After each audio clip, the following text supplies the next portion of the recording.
Hello my dear all students, welcome to my channel NB classes. आज मैं आपको अपने इस वीडियो में प्रोबेबिलिटी चैप्टर का टोटल सॉल्यूशंस 1 से 6 तक बताने वाली हूं। तो स्टार्ट करने से पहले आप मेरे चैनल को सब्सक्राइब करें और ये बेल आइकन ज़रूर दबाएं, तभी आपको मेरे आने वाले अपकमिंग वीडियोज़ का नोटिफिकेशंस मिल सकेगा। वीडियोज़ अच्छा लगे तो एक लाइक ज़रूर करें, मुझे कमेंट्स में लिखें। और आपको कौन से चैप्टर का एक्सरसाइज चाहिए वो मुझे कमेंट करके लिखें, मैं कोशिश करूँगी अपने इस चैनल में अपलोड करने की। तो चलिए शुरुआत करते हैं चैप्टर प्रोबेबिलिटी। तो देखते हैं पहला क्वेश्चन क्या कह रहा है। Tell whether the following, number A is certain to happen, B may happen but is not certain, और सी इज इम्पॉसिबल। आपको कुछ क्वेश्चंस दिए गए हैं तो आपको बताना उसके अकॉर्डिंग कि वो स्टेटमेंट ए को मैच कर रहा है, बी का रीजन दे रहा है या सी का रीजन दे रहा है। मतलब जो स्टेटमेंट होगा वो इन तीनों में से क्या रीजन अप्लाई हो रहा है वो आपको बताना है। तो देखिए जैसा कि पहला क्वेश्चन यहाँ दिखा रहा है, tomorrow will be A rainy day, मतलब कल जो है रेनी डे हो सकता है। तो ये मे happen but is not certain, यानी कि नंबर बी इसमें सुटेबल स्टेटमेंट हो रहा है। यानी कि मे हैपन हो सकता है लेकिन निश्चित नहीं है। सर्टेन मतलब निश्चित होना, तो बट इज नॉट सर्टेन। तो सेम उसी तरह आपको स्टेटमेंट चूज करना है एबीसी में, जो भी क्वेश्चंस दिए हुए तो उसमें लिखना है कि कौन सा स्टेटमेंट सुटेबल है, वही बताना है। चलिए आगे बढ़ते हैं नंबर 2 की तरफ। The outcome of a throw of a die is 7। बोलता है अगर हम किसी डाई को थ्रो करें तो उसका आउटकम 7 आएगा। ये तो इम्पॉसिबल वाली बात हो गई, उसमें तो 1 से 6 तक ही डिजिट रहते हैं डाइस में, तो 7 तो आ ही नहीं सकता है, तो इज इम्पॉसिबल, यानी कि नंबर सी। ठीक है, नंबर 3 में देख लेते हैं। ए टॉस्ड कॉइन सोज हेड्स, तो आंसर क्या होगा, मे happen but it is not certain, यानी कि बी नंबर हुआ। यानी कि हो सकता है लेकिन निश्चित नहीं है कि वो टॉस करने पर हेड ही आए। ठीक है, जब किसी कॉइन को हम उछालते हैं, टॉस करते हैं, कि जरूरी नहीं कि वो हेड आए, तो इसीलिए वो सर्टेन नहीं है, टेल भी आ सकता है। चलिए 4 number, you are younger today than tomorrow, यानी कि तुम आज यंग हो, कल से ज्यादा यंग आज हो। तो इज सर्टेन टू हैपन, ये हो सकता है, तो इसीलिए ये नंबर ए स्टेटमेंट को सूट कर रहा है। नंबर 5 देख लेते हैं। The sun comes up from the west, sun जो है वेस्ट से आएगा, तो ये तो इम्पॉसिबल वाली बात हो गई कि सन वेस्ट से उगेगा। ठीक है, number 6, a cockroach grows to 3 metre height, क्या कॉकरोच 3 मीटर हाइट तक ग्रो कर सकता है, तो इम्पॉसिबल वाली बात हो गई बच्चों। चलिए काफी इंटरेस्टिंग था ये question. 7 number, the volume of A cube with a longer side will be larger, तो देखिए ये सर्टेन हो सकता है, तो इसीलिए नंबर ए का स्टेटमेंट इसमें सुटेबल कर रहा है। तो देखिए आगे बढ़ते 8 नंबर क्वेश्चन में। A circle with a larger area will have its radius larger, तो ये भी ऐसा पॉसिबिलिटी है, अगर हम लोग किसी चीज को भी लेट करेंगे, इस तरह का कुछ क्वेश्चंस आएगा या सॉल्व करने की कोशिश करेंगे तो ये हो सकता है, तो इसीलिए is certain to happen. 9 number, in a test of 30 marks a student secures 32, तो ये इम्पॉसिबल वाली बात हो गई कि किसी एक टेस्ट में जो 30 मार्क्स का टेस्ट है उसमें स्टूडेंट को 32 आ जाए, ये तो इम्पॉसिबल वाली बात है। टोटल मार्क्स तो 30 ही है, तो 32 कैसे आ जाएगा। चलिए 10 नंबर देख लेते हैं। A ball drawn from a bag of balls of red colour, one is green, देखिए एक बैग है जिसमें रेड कलर का बॉल्स भरा हुआ है, तो उससे हम क्या ग्रीन बॉल निकाल सकते हैं, ये तो इम्पॉसिबल वाली बात हो गई। रेड बॉल है तो ग्रीन बॉल कहाँ से आएगा, जादू थोड़ी ना है। चलिए 11 नंबर देख लेते हैं।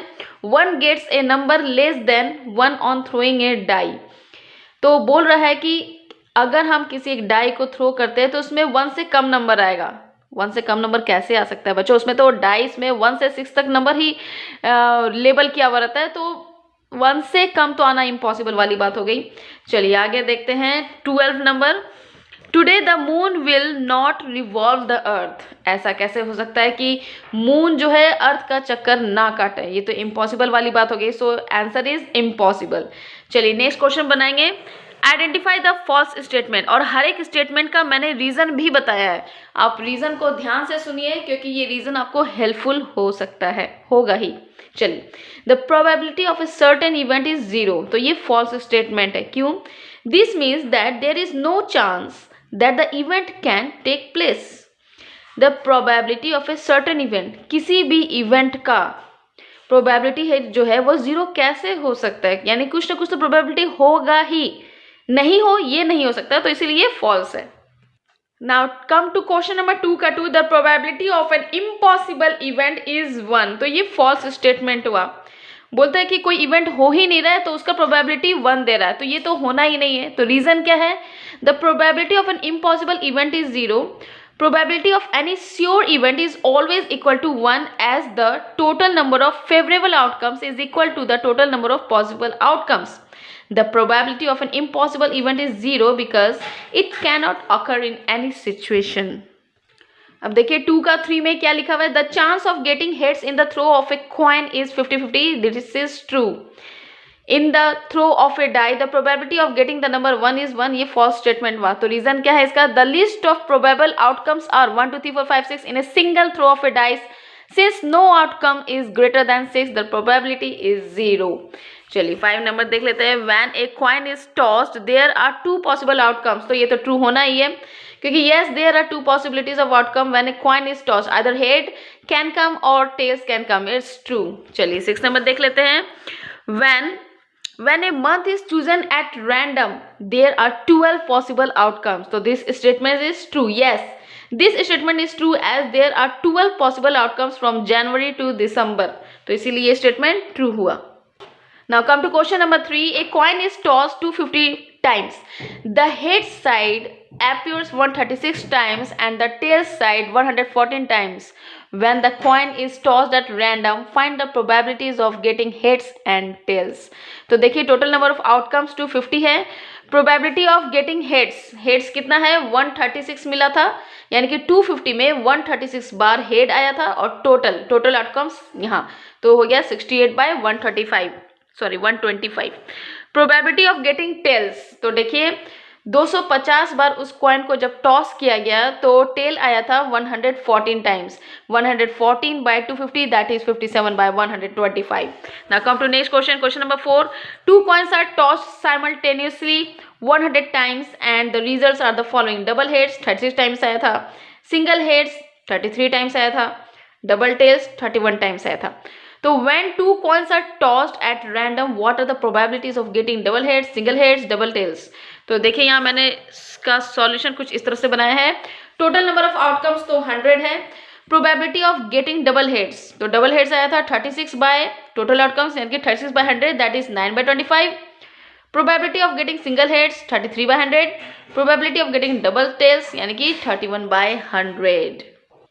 Now come to the question number 5. A survey of 150 students showed that 78 of them liked cricket while the rest did not.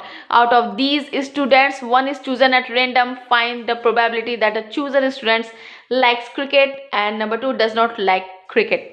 तो टोटल नंबर ऑफ स्टूडेंट्स कितना है? 150, और नंबर ऑफ स्टूडेंट जिसको क्रिकेट पसंद है वो 78 है, और नंबर ऑफ स्टूडेंट जिसको क्रिकेट पसंद नहीं है जो कि 72 है। ठीक है, तो probability of chosen students who likes cricket, तो ये हम लोग को पता लगाना था, तो हो गया 78 by 150, दैट इज 13 by 25। 6 से आप कट करोगे तो 13 by 25 आएगा। Probability of chosen students who did not like cricket, तो 72 by 150, that is 12 by 25। Now come to the last question of this chapter. A survey of 100 kids reveals that 56 like the chocolates of the brand X while 44 dislike them. Out of these kids, one is chosen at random. What is the probability that the chosen kid likes and number 2 dislikes the chocolates of the brand X? तो देखिए total number of kids जो है वो 100 है। Number of kids like brand X chocolates is equal to 56। Number of kids didn't like brand X chocolates जो कि 44 है। Probability of the kids who likes brand X chocolates, तो 56 by 100, तो इसको सिंपलेस्ट फॉर्म में लाएंगे तो 14 by 25, और probability of the kids who didn't like brand X chocolates जो कि 44 by 100 है, तो 11 by 25 हो जाएगा। आई होप स्टूडेंट्स आपको ये सॉल्यूशन आपकी स्टडीज़ में जरूर हेल्प किया होगा, तो प्लीज़ मेरे वीडियो को लाइक करें, अपने फ्रेंड्स के साथ शेयर करें ताकि उन्हें भी एग्जाम में हेल्प मिले, वो भी पढ़ सके इस वीडियो की मदद से। और मुझे कमेंट्स में लिखिए आपको कौन से चैप्टर का एक्सरसाइज चाहिए, मैं कोशिश करूँगी उसे अपलोड करने की। तो देखते रहे NB classes. Thank you, bye bye, have a nice day ahead.